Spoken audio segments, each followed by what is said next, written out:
A morte é a constatação mais óbvia acerca da existência humana. Mesmo assim, parece sempre nos pegar de surpresa. Quase tudo é incerto nesta vida, menos o fato de que voltaremos ao pó a qualquer momento. Entretanto, apesar de todas as evidências claras sobre nossa condição, o homem moderno se tornou louco, crendo realmente que vai viver para sempre. O homem medieval vivia atormentado com a morte. Guerras, pestes, pobreza tornavam o cheiro da morte perceptível a qualquer um, mesmo aos mais desavisados. A peste negra ceifou um terço da população europeia. O historiador Legoff diz que pais deixavam para trás filhos com as entranhas fumegantes. Antes da Reforma Protestante, vários homens descreveram a vida de maneira muito negativa, vida miserável e demasiado triste. Thomas Hobbes, detestável, bruta e curta. Dando um salto para um pouco antes da Revolução Industrial, constatamos que a expectativa de vida em algumas cidades inglesas era de 35 anos. Pais não davam nomes aos seus filhos, pois a mortalidade infantil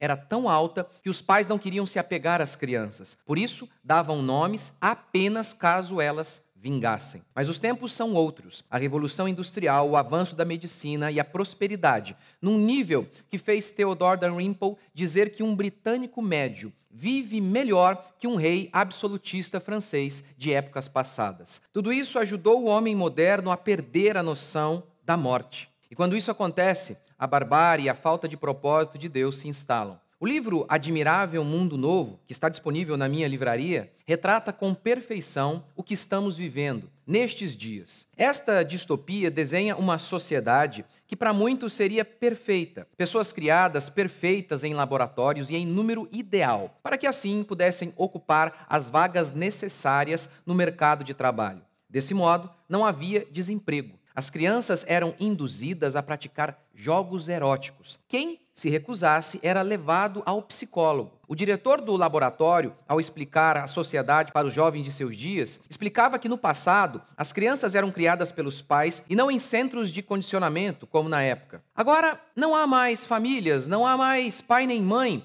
todos nasciam numa incubadora. Quando o diretor diz que os seres humanos eram vivíparos, ou seja, desenvolvem-se na barriga de sua mãe, os alunos ficaram horrorizados. Nessa sociedade sem família não há romance. Gostar de uma pessoa e ser fiel a ela é um desajuste. O governo provê uma droga chamada soma. Se você está triste, toma um pouquinho mais de soma. O culto a Jesus foi substituído pelo culto a Henry Ford. Saiu a cruz e entrou o T.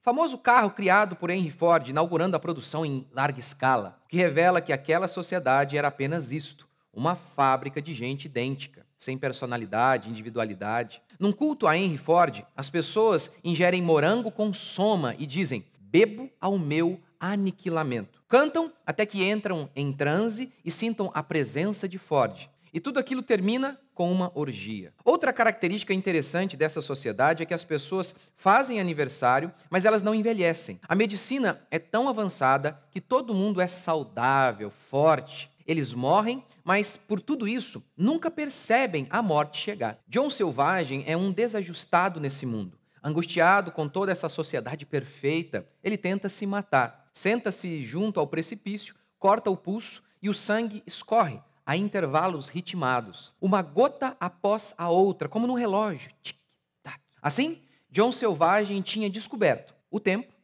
a morte e Deus. Sim, a percepção de que somos frágeis, pequenos, nos leva até Deus. Por isso o Provérbios declara que é melhor ir à casa onde há luto do que à casa onde há banquete. Você já viu alguém se voltar para Deus depois de ganhar na loteria? Receber uma promoção? Não, é diante do fracasso, do infortúnio, da morte, que lembramos que todos, sem exceção, somos fracos e miseráveis. Shakespeare, em Hamlet, diz que a morte nivela a todos. O rei obeso e o mendigo esquálido são apenas variações de um menu. 2 pratos, mas na mesma mesa. O que Shakespeare está dizendo é: o artista ou o mendigo, o jovem ou o velho, o general ou o garçom, todos vão se tornar pó. Então, como lidamos com a morte? Não lidamos. Nos submetemos a ela. Reconhecemos que perdemos esta batalha, que somos frágeis e que a única maneira de encará-la é de joelhos, com a cabeça baixa, mas com os olhos voltados para Deus. Como disse Paul Washer, cada óbito, cada cortejo fúnebre, cada túmulo clama ao homem a deixar os cuidados fúteis deste mundo e meditar sobre a eternidade e preparar-se para se encontrar com Deus.